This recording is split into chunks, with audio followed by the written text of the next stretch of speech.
Assalamualaikum warahmatullahi wabarakatuh. Kembali lagi bersama saya Muhammad Faris Bantani dalam channel ASP TV yang memuat berbagai macam edukasi tentang hukum. Pada kesempatan kali ini saya akan membahas mengenai tujuan hukum pidana. Tetapi sebelum masuk pada pembahasan, bagi kawan-kawan yang belum subscribe, untuk subscribe terlebih dahulu. Dan jangan lupa like, share, and comment agar channel ASP TV bisa menjadi channel nomor 1 mengenai edukasi tentang hukum.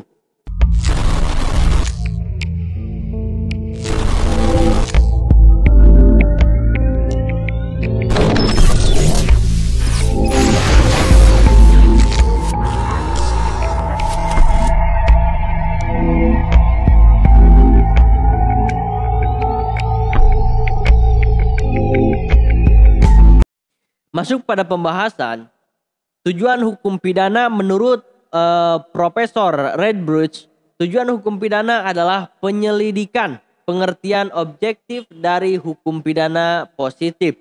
Sedangkan menurut Profesor Dr. Wirjono Projodikoro menyebutkan bahwa tujuan hukum pidana adalah untuk memenuhi rasa keadilan.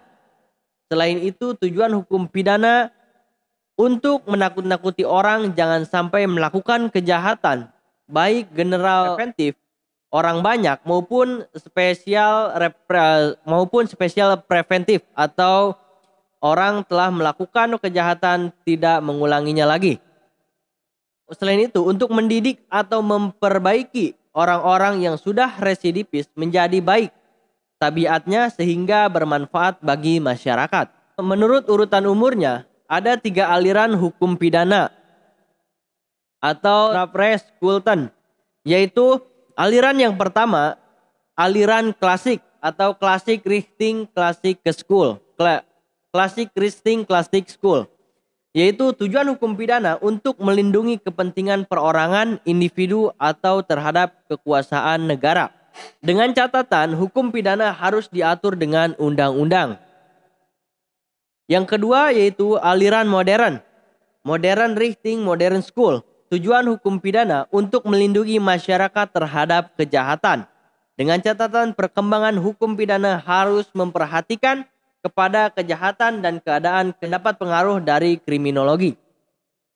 Aliran yang ketiga yaitu Der School, yang artinya aliran ketiga atau aliran sosiologis Richting atau sosiologi school timbul sebagai suatu kompromis.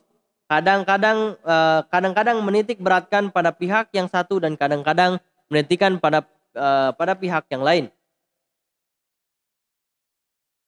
Dari kedua aliran tersebut, aliran ketiga ini menerima dari aliran klasik sistem pidana dan hukum pidana yang didasarkan atas kesalahan dari aliran modern, menerima tindakan yang melindungi masyarakat terhadap kejahatan. Menurut rancangan Kitab Undang-Undang Hukum Pidana Nasional tahun 1987 atau 1988, pasal 47 perumusannya sebagai berikut. Pemidanaan bertujuan untuk: yang pertama, mencegah dilakukannya tindak pidana dengan menegakkan norma hukum demi pengayoman masyarakat. Yang kedua, memasyarakatkan terpidana dengan mengadakan pembinaan sehingga menjadikan orang yang baik dan berguna. Yang ketiga, menyelesaikan konflik yang ditimbulkan oleh tindak pidana, memulihkan keseimbangan dan mendatangkan rasa damai dalam masyarakat. Yang keempat, membebaskan rasa bersalah pada terpidana. Pemidanaan tidak dimaksudkan untuk menderitakan dan tidak diperkenankan merendahkan martabat orang atau manusia. Dengan catatan merendahkan martabat manusia seperti kerja paksa atau memperbudak. Mungkin cukup sekian dari saya. Kurang lebihnya mohon maaf. Semoga bermanfaat untuk kawan-kawan. Wabillahi taufik wal hidayah. Wassalamualaikum warahmatullahi wabarakatuh.